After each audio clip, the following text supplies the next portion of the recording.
안녕하십니까?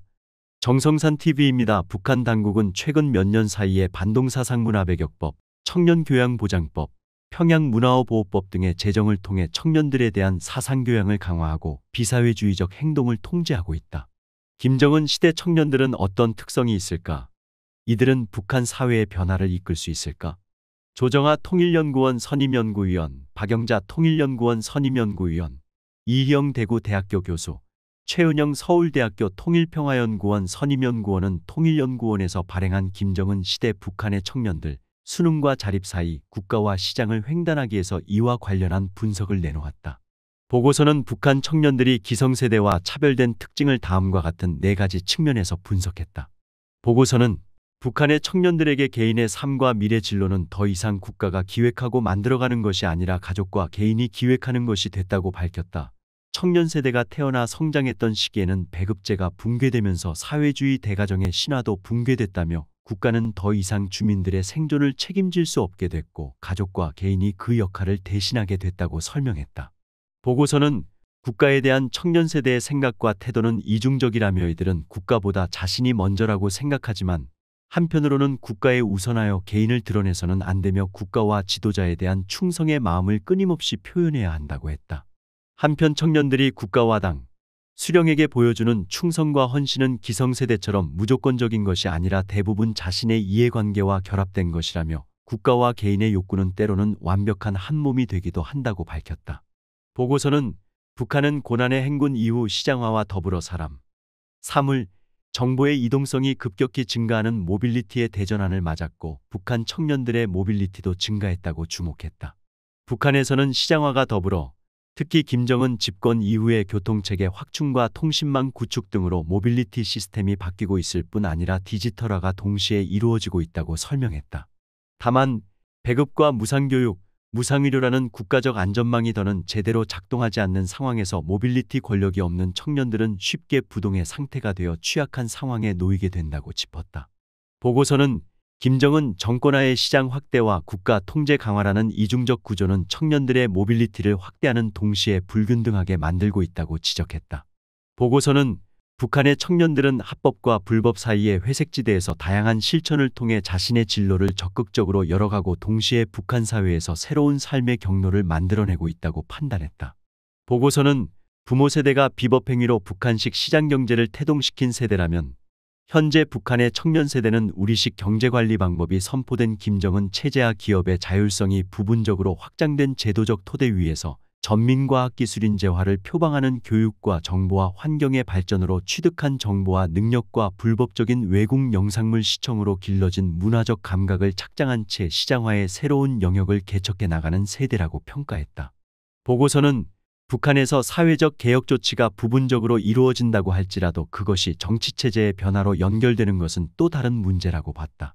다방면에서 청년들의 다양한 실천이 이루어지고 있지만 국가 권력의 통제로 이러한 수행이 체제 변동으로 이어지기보다는 오히려 체제 재생산으로 연결될 가능성이 크다고 내다봤다. 중국처럼 시장 경제를 부분적으로 수용하면서 현재의 정치체제를 유지해 나가는 과정에서 약간의 사회경제적 개혁이 이루어진다면 그 주체가 되는 집단이 청년들이 될 것이라고 판단했다. 그 방향성은 국가자본이 주민들을 더욱 압도하는 체계가 될 것인데 청년들은 이를 통해 자아 실현과 개인적 성취의 기회를 포착하려 할 것이기 때문에 그러한 움직임이 정치체제의 본질적 변화로 이어지기 어렵다고 전망했다. 다만 예기치 못한 외부적 상황이나 사회적 변동이 발생할 때 청년 세대의 특징이 체제 변동을 촉진하는 요인으로 작용할 가능성을 간과할 수는 없다며 북한 청년 세대의 특징은 국내외적인 정치적 이벤트 발생으로 급격한 정치사회적 변동이 초래될 경우 변화의 기폭제로 작용할 수 있다고 덧붙였다. 북한 내부 소식통들인 북한 내 부혁명조직 WTR 소식통에 따르면 북한 평양 여대생들이 지금 어떤 상황에 처했는지 소상하게 전해드리겠습니다. 북한의 평양시 간부 성매매 사건에 연루된 혐의로 평양음악무용대학과 연극영화대학의 여대생 50여 명이 퇴학 처분과 함께 노동단련대 처벌을 받은 것으로 알려졌습니다. 익명을 요구한 평양시의 한 간부 소식통은 19일 지난 11일 평양음악무용대학과 평양연극영화대학의 여대생 50여 명이 성매매 혐의로 3개월에서 6개월의 노동단련대 처벌을 받은 것으로 안다고 밝혔습니다.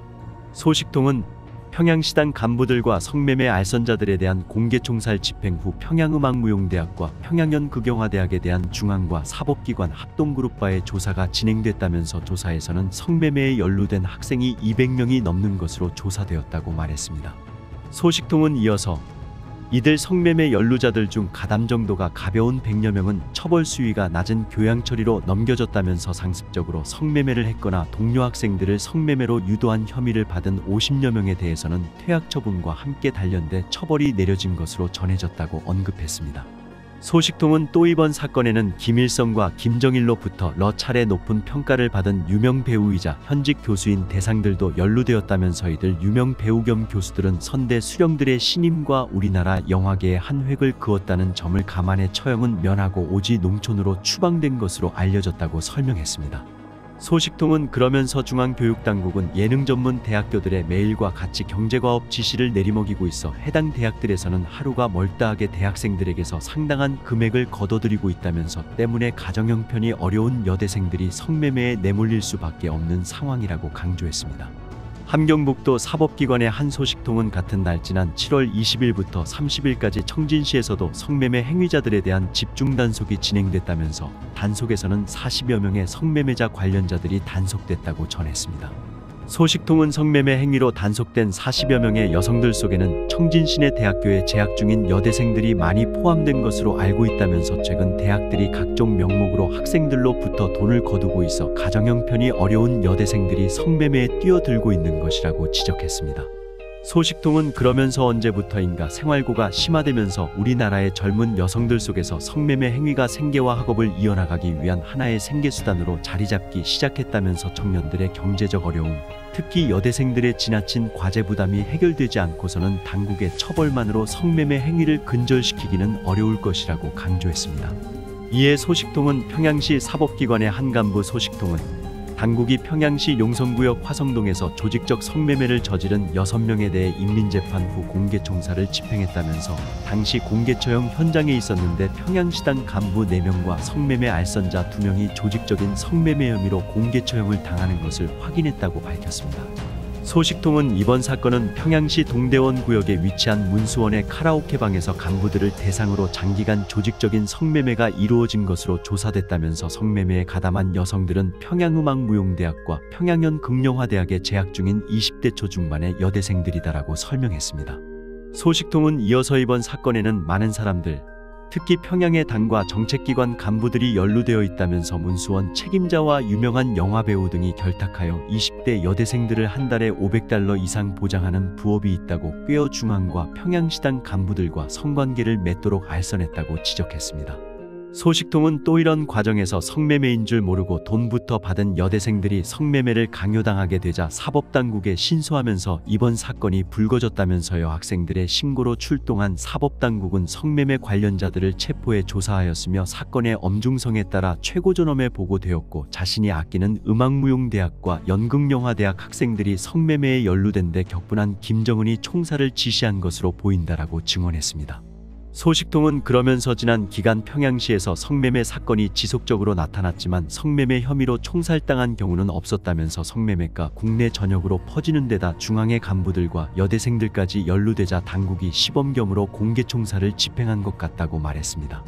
이와 관련 평양시의 한 주민 소식통은 같은 날 성매매 혐의로 평양시당 간부 4명과 성매매 알선자 2명이 공개총살을 당했다면서 그들에 대한 공개총살은 평양시 용성구역 화성동에서 많은 평양시민들이 모인 가운데 집행되었다고 전했습니다. 소식통은 평양시의 문수원뿐 아니라 주요 도시에 위치한 목욕탕들이 성매매와 마약 등 범죄의 근거지로 활용되고 있다면서 특히 북한 내 고급 목욕탕에서는 간부들과 돈주들의 성매매 등 각종 범죄가 일어나는데 평양 문수원과 지방의 은덕원 등이 이에 속한다고 지적했습니다. 소식통은 또 최근 들어 중앙과 시당 간부들의 조직적 성매매를 비롯해 부패와 도덕적 방탕이 도를 넘고 있다면서 때문에 당국이 이번 사건을 계기로 중앙과 시당 간부들에게 경종을 울린 것이라고 주장했습니다. 소식통은 그러면서 이번에 성매매범들을 공개 총살함으로써 사건이 마무리된 것처럼 보이지만 사법당국의 조사에서 성매매 범죄에 연루된 대학생들이 계속 나타나고 있는 것으로 알려졌다면서 평양음악무용대학과 평양현극영화대학 등 평양시내대학의 여학생들에 대한 사법당국의 성매매 관련 조사가 계속 진행되고 있어 앞으로 이 사건의 여파가 어디까지 미칠지 알 수 없다고 강조했습니다. 평양 시민들이 제2의 창광원이라 부르는 문수원은 1982년에 건설되었으며 공화국 창건 60도를 계기로 개건공사가 진행된 것으로 알려졌습니다. 개건공사를 통해 1층에는 남녀대중탕과 야외물놀이장이, 2층에는 개별탕과 가족탕이 들어섰고 이발실과 미용실도 최신 설비를 갖춰 돈주들과 간부들의 발길이 끊이지 않는다는 것이 소식통의 설명입니다. 또한 여기서 끝나지 않았습니다. 중국 대북 소식통은 중국 단둥의 한 식당에 미모의 20대 여성들, 평양 여성들이 근무하고 있다면서 이들은 평양상업대 학생들로 실습생 신분인데 다른 근로자들처럼 하루 12시간 이상 손님들에게 음식 접대를 하는 등 힘든 노동을 하면서도 월급도 못 받고 있다고 전했다고 한다. 중국 대북 소식통은 중국 식당 측은 이 여대생들의 급여를 책정해 매달 월급을 주지만 평양상업대 책임자가 이 돈을 그대로 다 가져가는 것으로 알고 있다면서 여대생들은 실습 기간 2년이 끝나고 귀국할 때 소에게 외화를 받아 돌아간다고 전했다고 한다.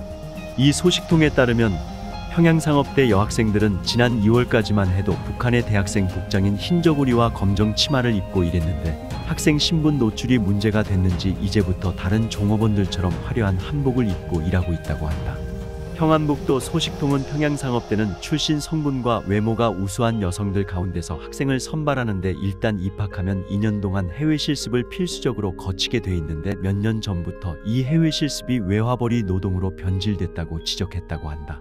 젊은이들에게 열정 페이를 강요하는 사업주들이 사회적 지탄을 받고 국가적 대책으로 최저시급까지 대폭 인상한 한국 사회에서는 감히 상상할 수도 없는 일이 김정은 체제에서는 당연한 듯 벌어지고 있는 것이다. 정성산TV 좋아요, 구독, 알림은 큰 힘이 됩니다. 후원해주시는 모든 분들께 가열차게 멸공.